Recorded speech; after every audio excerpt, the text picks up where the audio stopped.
আমাদের অনেক দিনের ইচ্ছা ছিল ভরত রাজার দেউলে যাওয়ার, ফাইনালি সেটা পূর্ণ হলো।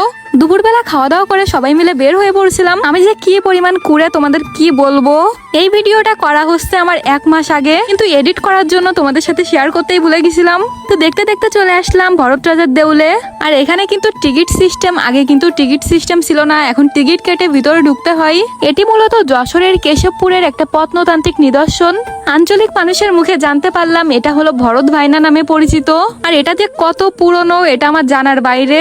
ভিতরের পরিবেশটা অনেক সুন্দর, দেখো ইটের তৈরি বড় বড় উঁচু উঁচু ঢিবি। আমি কিন্তু এইখানে অনেক আগে গেছিলাম, কিন্তু তোমাদের দাদার খুবই ইচ্ছা ছিল এই জায়গাটা যাওয়ার, সে কোনোদিন যায়নি। আমি অনেক আগে শুনেছি এটা নাকি একটা রাজার বাড়ি ছিল, কিন্তু সময়ের সাথে সাথে সবকিছু শেষ হয়ে গেছে।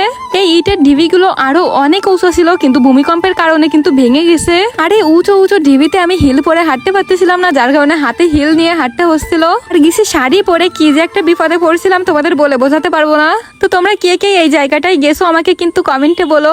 এই যে এটা হলো আমার ছোট বোন, সে তো খুবই খুশি এত উঁচুয় ওঠার পরে। তো সবাই মিলে ছবি তুলতেছিলাম, ভিডিও করতেছিলাম। আমার এই যে বোন দেখো, সেলিব্রিটি বোন, সে তো ভিডিও করতে খুবই ব্যস্ত। আর এই উঁচু থেকে নিচের ভিউটা আরো বেশি সুন্দর। আর এই প্রত্নতান্ত্রিক নিদর্শনে দেখো সবাই ইটে নিজেদের প্রেমিক প্রেমিকাদের নাম হচ্ছে খোদাই করে গেছে।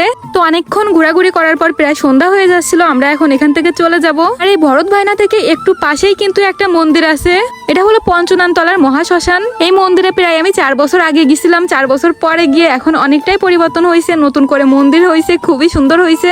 আসলে এই ভিডিওটা পোস্ট করতে আমার সত্যি অনেক বেশি লেট হয়ে গেছে তোমাদের সাথে শেয়ার করতে। আর পঞ্চনানতলা থেকে একটু সামনেই একটা নামযজ্ঞ হচ্ছিল, আমি আসলে গ্রামের নামটা জানি না।